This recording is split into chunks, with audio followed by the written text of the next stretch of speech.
Kecamatan Tambun Utara menyelenggarakan Musyawarah Perencanaan Pembangunan atau Musrenbang tingkat kecamatan tahun 2023 sebanyak 163 usulan-usulan program pembangunan di wilayah Kecamatan Tambun Utara untuk tahun anggaran 2024 mendatang, bertempat di Gedung Olahraga Venetian Desa Karangsatria pada Jumat 17 Februari 2023. Camat Tambun Utara Najimuddin mengatakan, melalui musyawarah perencanaan pembangunan tersebut, terdapat 10 program skala prioritas untuk tahun 2024 dari sejumlah 163 usulan pemerintah desa dan kecamatan yang telah terinput pada Sistem Informasi Pembangunan Daerah atau SIPD. Di antaranya meliputi program pembangunan infrastruktur jalan dan jembatan, peningkatan saluran drainase, kegiatan kebersihan lingkungan, serta mendukung kondusivitas wilayah menjelang pemilihan kepala daerah atau pilkada dan pemilihan umum atau pemilu serentak tahun 2024 mendatang.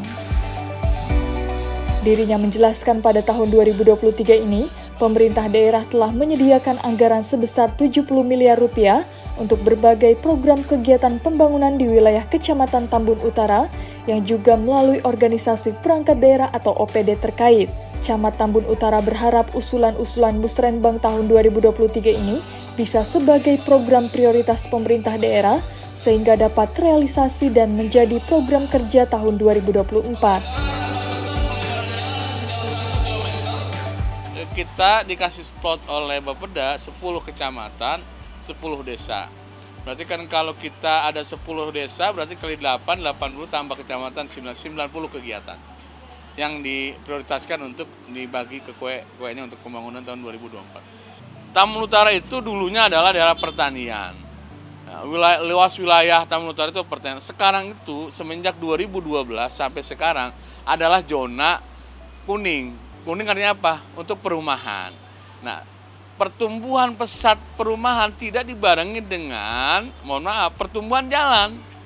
Yang ada adalah jalan-jalan yang ada. Nah, kalau sekarang 2012 sampai 2023, berapa tahun sudah? Hampir 10 tahun lebih. Tapi jalannya itu juga. Nah, kami ya sekarang sebagai pemerintah kecamatan dan desa punya usulan-usulan. Misalkan, salah satu alternatif yang kami usulkan adalah jembatan Kampung Turi dan wilayah Bobelan itu ke Balen. Ini kita usulkan dari 2018.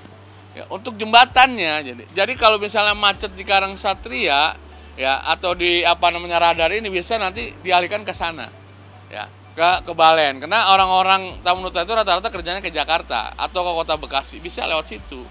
Belum lagi jalan-jalan tanggul yang masih becek itu bisa jadi akses jalan. Alhamdulillah sekarang jalan tanggul Sri Mukti Sri Yamur yang tembus ke Sukawangi akan dicor tahun ini. Dilanjutkan dari Satria Mekar ke Satria Jaya ke Karangsatria akan dicor tahun ini. Ini bisa menjadi alternatif jalan. Pada kesempatan yang sama, Sekretaris Badan Perencanaan Pembangunan Daerah atau Bapeda Kabupaten Bekasi Cucu Sri Hartini mengatakan, pemerintah daerah telah menentukan sejumlah 6 prioritas pembangunan tahun 2024, yaitu peningkatan tata kelola pemerintahan dan pelayanan publik, peningkatan perekonomian, program peningkatan kebersihan, infrastruktur, program pendidikan dan kesehatan.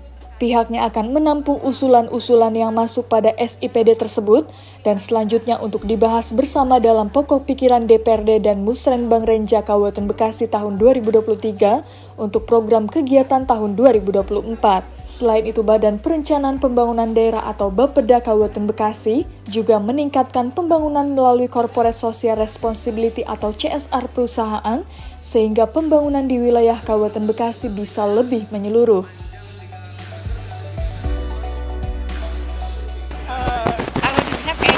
Infrastruktur ya, saya lihat tuh masih tetap jalan, drainase, terus juga mungkin kesejahteraan ya untuk para pendidik, terutama tadi ya di PAUD, juga untuk posyandu, juga mungkin sarana prasarana untuk masyarakat seperti TPU, masjid dan lain-lain lainnya. Nah, CSR ini kan kita tuh tidak bisa maksa ya ke perusahaan-perusahaan gitu, tapi kita berusaha untuk menggali dana CSR itu. Jadi kita sekarang untuk CSR itu punya aplikasi Pak, di mana kita tuh di aplikasi itu kita mengupload program-program apa saja yang dibutuhkan oleh pemerintah. Nah nanti perusahaan bisa membaca gitu. Nah mereka kalau memang kan memang perusahaan ya punya interestnya beda-beda ya Pak. Misalnya yang ada yang interest ke lingkungan hidup seperti Sugiti, saya ingin mengembangkan mangrove di Gembong. Nah kita fasilitasi. Terus ada yang interestnya ke masalah taman bacaan gitu kan. Ada yang ke masalah jalan. Jadi mungkin beda-beda. Nah kita hanya memfasilitasi mereka, mengarahkan ini loh yang kita butuhkan. Dan yang membangun mereka, kita tidak menerima uang gitu. Jadi mereka membangun, jadi kita hanya memfasilitasi aja pemerintah daerah itu. Dari Tambun Utara, Enda Razik, Andre Muhammad Zafar, Newsroom Diskominfo Santi, Kabupaten Bekasi, untuk Wibo Mukti TV, melaporkan.